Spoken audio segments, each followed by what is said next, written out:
C'est une grâce pour l'homme de servir le Seigneur. Ambiance inhabituelle dans la chapelle du ministère international Christ le Rocher des Âges. En cette soirée du dimanche 26 février 2023, ce sont les étudiants de l'Institut biblique, la Maison du Potier qui y planchent devant le jury pour leur soutenance de fin de formation du premier cycle. Quand on voit un prédicateur chrétien debout, il doit refléter l'authenticité. Il doit être un homme ou une femme authentique. Il doit refléter la passion, le zèle pour ce qu'il fait, parce qu'on ne l'a pas obligé à le faire. Il doit refléter le courage. Il doit montrer qu'il ou elle est ferme pour braver les intempéries de la vie, les situations de la vie. Il doit montrer la sérénité. Il doit montrer qu'il est à l'aise dans ce qu'il est en train de prêcher. Il doit montrer la sincérité.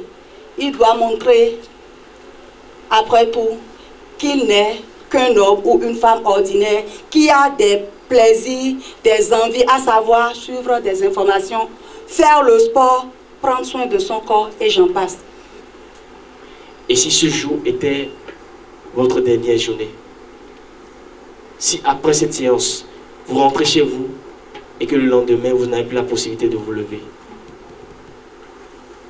si en tant que parent, avec l'éducation que tu es en train d'attribuer ou de donner à tes enfants, tu te couches ce soir et que tu te réveilles pour demain, quel rendement de compte pourrais-tu donner au Seigneur?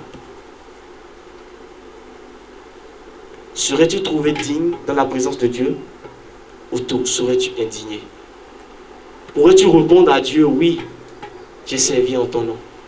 Parce qu'il a même dit, certains viendront dans ma présence, diront je t'ai servi, je t'ai fait ci, je t'ai fait ci. Mais ils ne les reconnaîtront pas. Le royaume des cieux ne reconnaîtra pas certaines personnes. Est-ce que tu seras trouvé digne dans la présence de Dieu? Tu marches comme un aveugle, tu ne sais pas où tu vas. Tu marches comme un sourd, tu n'entends rien du tout.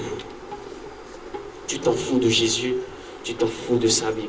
La mission qu'il t'a confiée, tu le fais avec rabat, selon ta volonté. Est-ce qu'au dernier jour, tu pourras regarder Dieu dans les yeux? Alléluia. Serais-tu trouvé digne dans la présence de Dieu?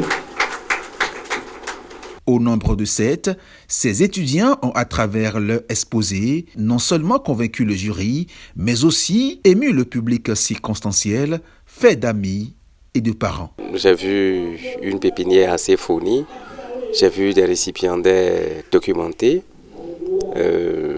On a l'impression ou on sent réellement qu'ils ont reçu une formation.